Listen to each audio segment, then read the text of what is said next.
May nagtanong sa akin paano daw ako nagpapack ng makeup. So, normally, dinadala ko lahat.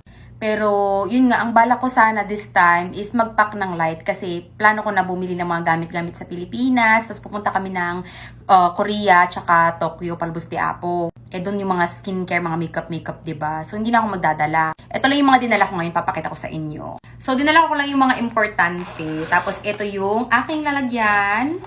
Ito lang talaga ang mga dadalhin ko. So, meron ako ditong 4 na klase ng lipstick. 2 dito magkasing kulay lang. So, ito yung nabili ko sa TJ Maxx. Ayan. Yung shade nito is Mull It Over.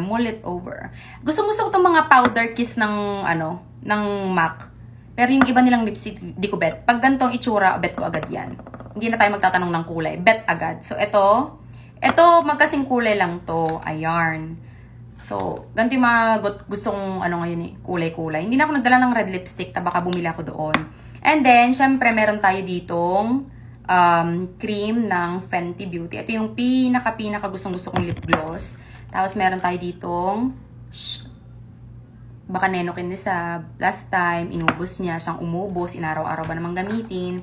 Meron din ako ditong Bath and Body Works na nanginginig yung kamay ko, kailangan ko na mag-green tea. Sunscreen lip balm. Ayan. 2 yung binili ko eh. Tapos naloka ako, mga nasa $10 yata to. 12 pala. Nabili ko ng regular price kasi akala ko, yung voucher ko, o yung parang libreng kineso, mag-a-apply dito. Hindi pala. So, nabili ko siya ng regular price. Ang sama-sama ng loob ko. Pero anyway, nandito na pang magagawa ko. Ayan. Bumili ako ng tawag to yun, Pink Dream and Sun-Kissed Berry. Sana mabango to. Gusto kasi pag lip balm, gusto mabango eh.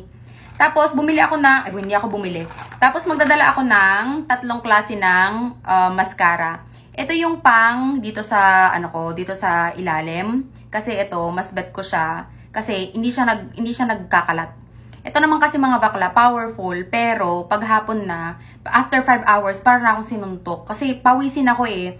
Kaya, pagkatas ko ng gamitin to, ayan na, nagaganyan na, nagkakalat na. So, ito sa baba, ito sa taas. Yung waterproof nila, mas maganda. Perfect pag nag-beach. Kaso, gusto ko, pag nagilamos ako, tanggal agad. Hindi yung tatrabahuin ko pa kung paano tatanggalin. Para naman sa aking blush on na pang hanggang alas 12 lamang, ito siya. Tapos magre-reapply na ako magre-reapply.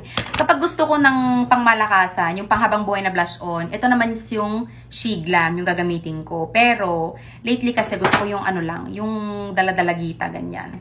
And then, para sa aking lip balm na extra, meron ako ditong yung Pacifica na Dreamy Youth. Wala tong amoy, pero suot ko ngayon. Ang suot ko ngayon is yung yung ibang kulay, hindi to. Saan ba yun? Saan ko na naman nilagay? Ito. Itong gamit ko ngayon is yung pink. Bumili ako. Ang ganda kasi ng packaging. Ayan ang sarap-sarap. Parang ang ganda-ganda ng kulay. Ako pa naman, mabilis akong ma-attract sa mga makukulay na bagay. Tapos meron ako ditong Dr. Popo na overnight lip mask. Tapos, meron akong 4 na klase ng lip liner kasi 5 gayang. 5. Tapos, magkakalapit lang yung kulay nila. Mahilig ako mag-lip liner kasi pangarap ko talaga na magkaroon ng plakadong labi. Yung parang namamaga.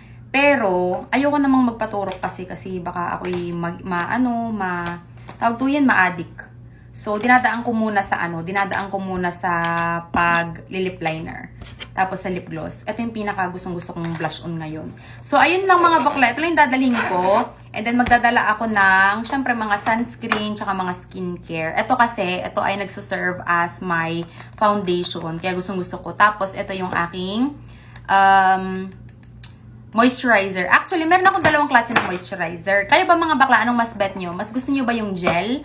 Or mas gusto nyo yung cream? Ako mas gusto ko yung cream.